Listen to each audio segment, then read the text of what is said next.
Bonjour à tous, bienvenue sur Info 83. Aujourd'hui, je souhaiterais vous présenter un artiste qui s'apprête à exposer dans notre ville de Toulon. Je suis avec Van Minh Duong. Bonjour. Bonjour. Vous venez d'arriver à Toulon. Vous arrivez stricto sensu du train. Oui. Donc, c'est vos premiers pas là dans la ville de Toulon que vous connaissez un peu. Oui, un tout petit peu, oui. Votre venue, elle est dictée parce que vous faites une exposition jusqu'au 14 mai, ça commence ce jeudi 17 mars jusqu'au 14 mai 2022, une exposition intitulée Les Miroirs du Temps à la Galerie 15, c'est dans la rue des Arts. Oui. C'est une exposition dont vous allez nous parler, que vous allez nous présenter. Déjà ce titre, Les Miroirs du Temps, d'où ça vient ? Déjà, bonjour à tous. Et les miroirs du temps, déjà, pourquoi Toulon, déjà parce que... Et là, on vous répondrait, parce que Toulon, vous savez.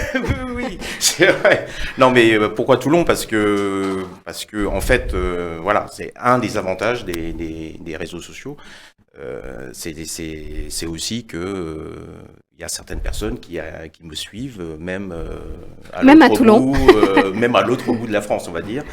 Et voilà, et les liens se créent et ça se concrétise par une expo. Et j'ai eu la chance que ce soit Toulon. Donc une rencontre virtuelle sur les réseaux sociaux, Oui. et puis donc cette rencontre qui aboutit sur une exposition à la Galerie 15, Exactement. qui se concrétise. Les miroirs du temps, ça raconte votre approche de la photo ?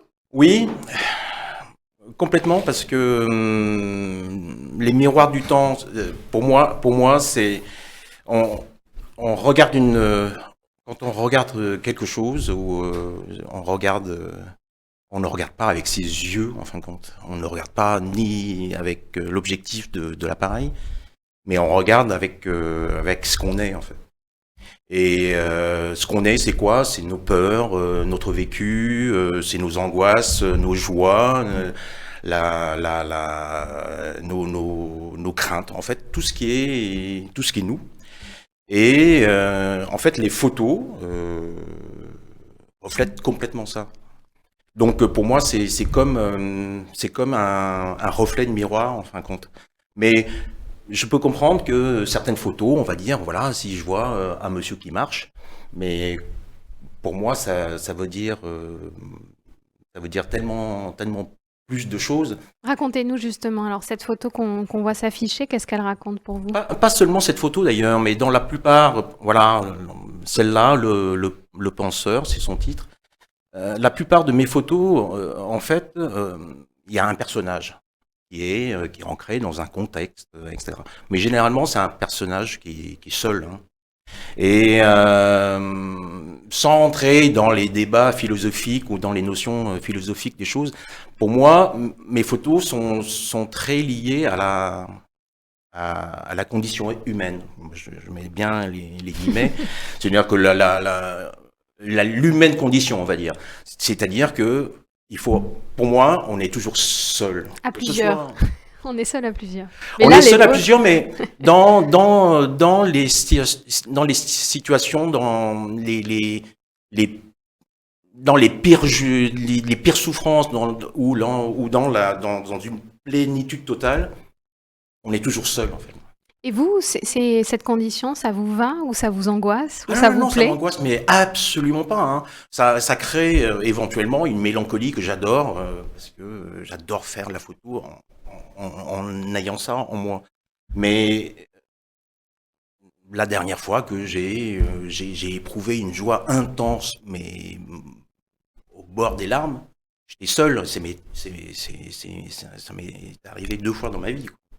Et j'imagine qu'on est seul, on meurt seul, et entre les deux, il y a un tas de trucs qu'on va vivre seul, et il faut apprendre à profiter. C'est pas l'égoïsme, hein, mais il faut savoir que l'ultime moment, aussi bien dans la joie que dans la douleur, on est toujours seul. Et alors les émotions, celles qu'on ressent, c'est difficile à partager. En revanche, les photos, c'est un média super pour justement partager et faire de la médiation. C'est un peu l'objet de cette exposition, c'est aussi de pouvoir partager votre regard. Des clichés donc sur cette exposition, les miroirs du temps à la galerie 15, qui ont souvent des notes internationales, exotiques aussi parfois. Vous avez un parcours international par la force des choses. Vous êtes né à Saigon, donc c'était l'Indochine à l'époque. C'est devenu le Vietnam. Donc Saigon, c'est Ho Chi Minh Ville. Maintenant. Donc vous êtes arrivé en France à l'âge de 10 ans. Et ce qui vous a interpellé dans la culture française, c'est en particulier, mais pas seulement, l'architecture, les lignes, les volumes. Qu'est-ce qui vous a interpellé dans l'architecture? Pourquoi vous en avez fait votre métier? Déjà, pour ceux qui connaissent le Vietnam, hein, de la période française, l'architecture française est très présente au Vietnam depuis la période coloniale. Et je n'étais pas très surpris en venant en France de retrouver ces lignes de cette écriture architecturale. Mais je suis devenu, j'ai voulu faire l'architecture, comme quand on aime dessiner, quand on aime créer, construire, forcément, il n'y a pas l'architecture, on y vient assez rapidement. Il y a une affinité. Il y a une affinité, il y a les choses qui nous rapprochent. Mais l'architecture et la photo, pour moi, c'est quand même très lié. Pas dans la manière de pratiquer les deux arts, mais on se retrouve encore seul. C'est l'architecture un peu moins, parce que il y a trop de contraintes. Il y a les contraintes financières, il y a les contraintes administratives, etc.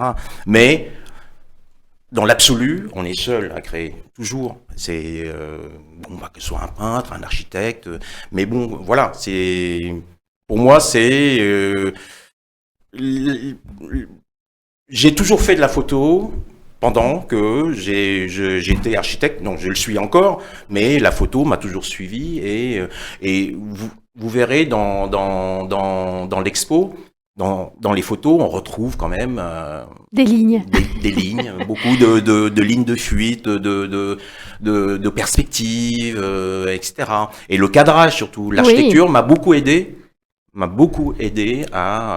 le cadrage de mes composer, photos. Ouais. Vraiment, pour moi, c'est un des éléments les plus importants de mon point de vue dans ce que je fais, c'est le cadrage. Oui. On évoquait votre parcours personnel. Oui. Donc vous avez vécu dans ce qui est aujourd'hui une partie de notre histoire. Et quand j'ai lu le titre de l'exposition, Les miroirs du temps, et quand j'ai vu les premières photos, on ne les a pas toutes vues, là, il en reste beaucoup à découvrir à partir du 17 mars, je me suis dit, est-ce que quand on a une histoire comme la vôtre, on n'est pas connecté aussi à cette temporalité humaine, à cette histoire humaine, à toutes ces époques que vivent les humains? Est-ce que vous avez comme ça une appréhension du temps qui est un peu différente parce que vous avez vécu cette Indochine française? Peut-être vous êtes arrivé en France, est-ce que c'était un exil? Est-ce que c'était OK? Oui, c'était complètement. Hein, j'étais jeune quand je suis parti, 10 ans, mais quelqu'un a dit, je trouve cette phrase extraordinaire, c'est choisir, c'est abandonner. Hein. Et il a fallu faire des choix. Bon, à l'époque, c'était mes parents. Faire des choix. Donc il a fallu abandonner, partir. Et ne serait-ce que ça, ce n'était pas ma décision de partir. Maintenant que j'ai grandi, vécu, etc., cette question, elle restera toujours sans réponse. Et si on était resté? Oui. Ouais. Si moi, j'étais resté, en tout cas. Oui. Voilà. Ne serait-ce que cette question-là, ça impacte sur la temporalité, justement, sur ma vie jusqu'à maintenant. C'est-à-dire, tout me ramène, quelque part, à cette question-là. Donc, le vécu... Est-ce que j'ai vécu tout ça pour trouver la réponse à cette question, ou Et j'ai toujours pas la réponse, hein, mais je pense que ma vie, la vie que j'ai eue, en tout cas, a un lien très fort avec cette question. Des clichés du Vietnam, il y en a dans l'exposition Les Miroirs du Temps. Si pas que, bien sûr, si vous connaissez ce magnifique pays, si vous l'aimez ou si vous avez envie de le découvrir, c'est déjà une bonne petite fenêtre, un bon regard de découvrir votre Vietnam à vous. Les Miroirs du Temps, c'est à partir du jeudi 17 mars à la Galerie 15, c'est dans la rue des Arts, au milieu de la rue des Arts à Toulon. L'exposition se prolonge jusqu'en mai, le 14 mai 2022. Donc on va découvrir un petit peu ces miroirs du temps qui nous parlent de vous et peut-être de nous. Ça, c'est à chacun de trancher la question. Merci en tout cas de faire ce travail de partage de votre travail, mais avec plaisir. Je serai présent et je serai ravi de discuter avec chacun d'entre vous qui venez partager ce moment-là, et j'adore ça, et je pourrais échanger avec vous pour mieux vous expliquer ce pourquoi j'ai fait tout ça. Bon, ça sera un bon moment de partage, effectivement. 17 mars, à partir de 17h30, c'est une entrée libre, hein. Vous venez comme vous êtes et vous venez partager le travail de ce photographe qui nous fait l'honneur de venir à Toulon. Merci beaucoup. C'est moi qui vous remercie. Et à très bientôt sur Info 83.